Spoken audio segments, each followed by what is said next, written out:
Hello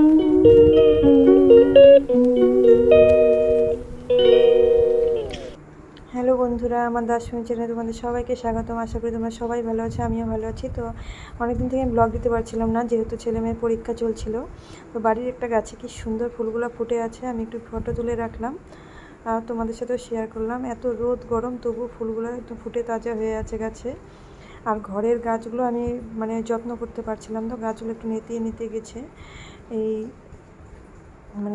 এত গরম রোদ, একটুতেই তো মাটি শুকিয়ে যাচ্ছে। তো এই গাছগুলো প্রায় শুকিয়ে গেছে। এগুলো ঘরের ছাওয়াতেই রাখতে হয়। তো সকালবেলা একটু ফুল তুলতে গিয়ে আবার কাকু বাড়িতে গেলাম। তো তখন দেখি কাকুর গাছের মধ্যে নতুন গাছ লাগিয়েছে, লিচু গাছ। একটা মাত্র লিচু হয়েছে, লিচুটা আবার পেকে আছে। তো কাকু যাতে পোকা না লাগে তার জন্য একটা খালি খৈনির প্যাকেট দিয়ে রেখেছে। কাকিমা বলছে এটা প্রথম ফল, তো ওতে একটু ঠাকুরকে আগে দিয়ে দিব। তো আমিও এটা আবার একটা শেয়ার করে রাখলাম তোমাদের কাছে ফটো।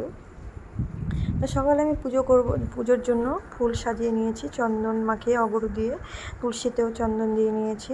তো অনেকেই দেখি আমি তুলসীটা উল্টো করে দেয়, তো আমি আজকে তোমাদের সাথে একটু শেয়ার করলাম।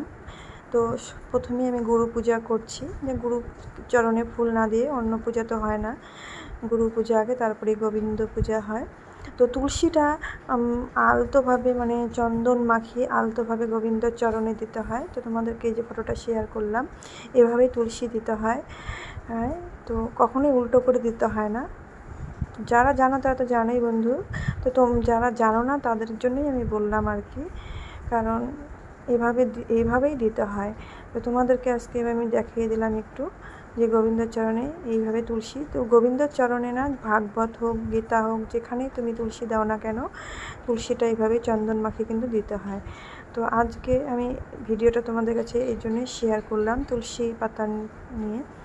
তো সবশেষে তো সকালবেলা আমার সূর্যকে পুজো দিই, 1 ঘটি জল, তামার ঘটিতে জল দিই, অগুরু মিশিয়ে, চন্দন মিশিয়ে। তো এটা যদি ভালো লাগে বন্ধুরা অবশ্যই লাইক করো, নতুন বন্ধুরা চ্যানেলটিকে সাবস্ক্রাইব করে দিও।